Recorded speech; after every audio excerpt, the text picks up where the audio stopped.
In what is an epic takedown that I don't think I've ever seen so dramatic in a local newspaper. Well, Houston Chronicle, big one of the largest newspapers in the state.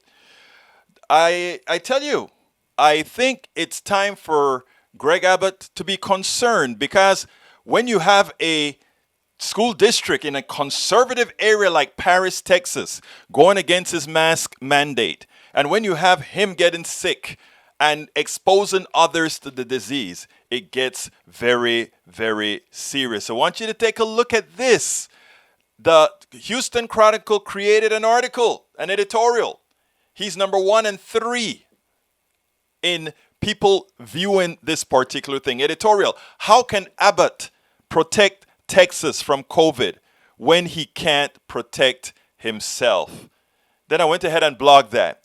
One should not be surprised that editorials in some of the larger newspapers in Texas would criticize Texas Governor Greg Abbott for getting infected with COVID. But here's one of the statements that they make that I find it's about time. The reason that he has a mask on mandate, if you will, is that we know how to do things. Personal responsibility, of course. This is what the editorial says. Personal responsibility apparently is for the little people. The powerful have Regeneron cocktails at the ready. The powerful have good health insurance and doctors who make house calls. The powerful can quarantine in the comforts of a taxpayer-funded mansion in downtown Austin.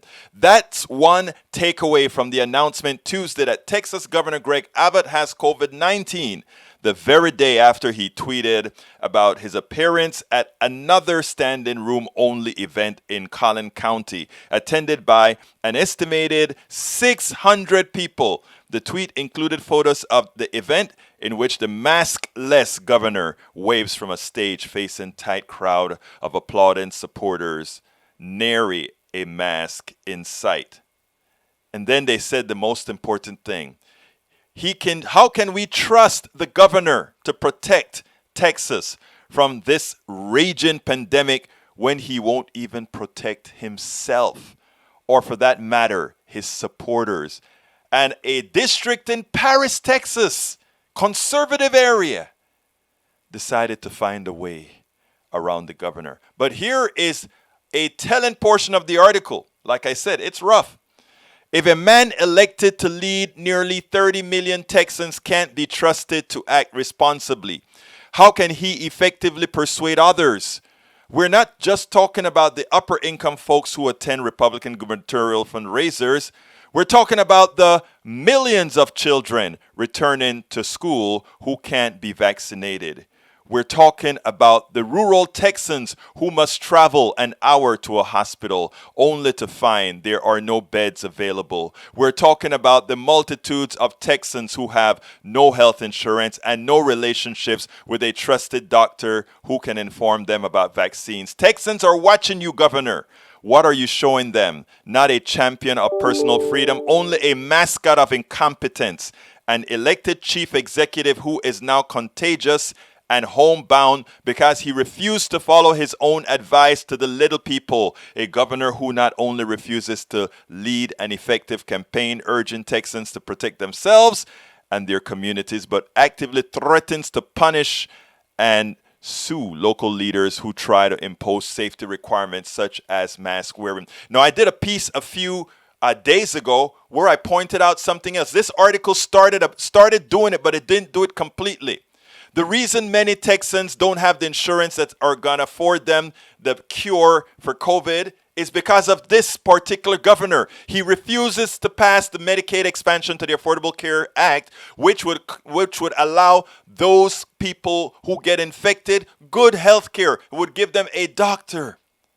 So a lot of what's occurring in Texas today is because we have a governor that not only has been derelict in his duty, but has criminally caused the deaths of many of his own constituents because he is completely political, selfish, incompetent, and every negative thing that you can think of for someone who would cause the deaths of many of those he governs.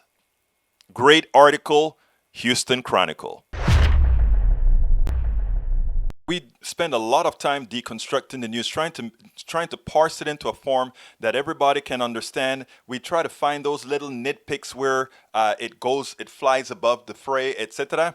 If you really like these videos that we do, I want to ask a big favor. Please go ahead, number one, subscribe to our channel, and number two, please join if you can. Thank you so kindly for watching. Keep watching. Please remember to share. We must populate the entire internet with our progressive message, a message that we know is what most Americans say that they want. So help us, please join.